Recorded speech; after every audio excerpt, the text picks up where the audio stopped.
মৃণাল চক্রবর্তী, যাকে mental toughness trainer বলা হয়, এবং একাধারে উনি এনএলপি ট্রেইনার, পাশাপাশি আরো অনেক মানে মানুষকে উজ্জীবিত করা, এবং সেই মানুষের যে দেখেন বর্তমানে যেভাবে নিরাশা হতাশা গ্রাস করছে মানুষকে, ওই মানুষগুলোকে উজ্জীবিত করা, তাদেরকে সঠিক রাস্তা দেখানো এই মানুষটা করছে দীর্ঘদিন ধরে। তো আজকে আমরা মৃণাল ভাইয়ের সামনে বসেছি। আজকে চমৎকার এপিসোড হবে।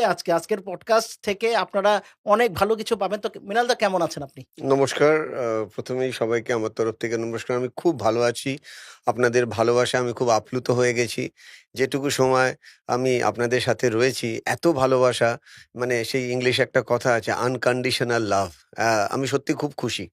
সত্যি খুব খুশি শুধু এইজন্য যে, এই যে আপনার সামনে আসা, এটা হয়তো আমি আগেও জানতাম না। আজ থেকে ৬ ঘন্টা আগেও হয়তো আপনার কাছেও ক্ল্যারিটি ছিল না, আমার কাছেও ক্ল্যারিটি ছিল না।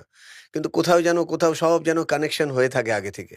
ঠিক সেই সুবাদেই হয়তো ঠিক আপনার সামনে আসার সুযোগ, এবং প্রচুর বাঙালি যারা বাংলায় কথা বলে, বাংলায় ভাবে, বাংলায় স্বপ্ন দেখে এবং বাংলায় স্বপ্নকে হাতের মুঠোয় নেয়, তাদের বুকের মধ্যে আমি থাকার জন্যই হয়তো আপনার সামনে আজকে আমি। Thank you.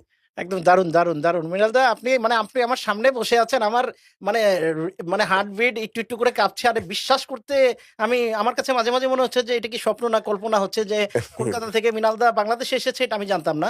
বাট হঠাৎ করেই একটা মাধ্যম থেকে আমি যখন জানতে পারলাম যে মৃণাল দা বাংলাদেশে আছে, তখন আমি বললাম যে it's not a bad idea যে আজকে আমরা মৃণাল দার সাথে পডকাস্টটা করব। সো ধন্যবাদ। আমি বিশ্বাস করি বাংলা ভাষাভাষী কলকাতা, ঢাকা, বাংলাদেশ, আমরা যত মানুষ আছে আজকের পডকাস্ট থেকে উপকৃত হবে।